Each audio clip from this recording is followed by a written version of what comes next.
This is Saudi Arabia. Rainfall has become very often, and flood is not a surprising thing anymore, especially from September to April.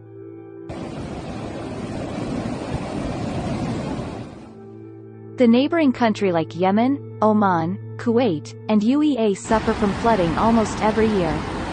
Since rainfall has become very intense in the Arabian Peninsula, many part of desert has turned into green land.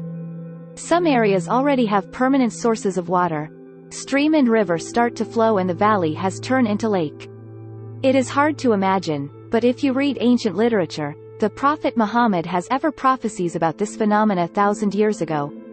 The prophet stated that the final hour would not come until the land of Arabia reverts to meadows and rivers. This is quite an interesting prophecy. Pay attention to the fact that the word revert is used here. That means that Arabia once used to be green and full of meadows and rivers. Then, it tells us that it will somehow go from being a dry desert to a wet land once again. Recent study confirmed that Arabia used to be a forest lush with greenery and rain.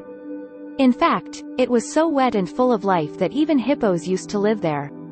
Michael Petraglia, one of the people involved in the archaeological Green Arabia project, states in an interview, "We looked at satellite images for example, and found that there are literally thousands of ancient rivers that crisscrossed Saudi Arabia.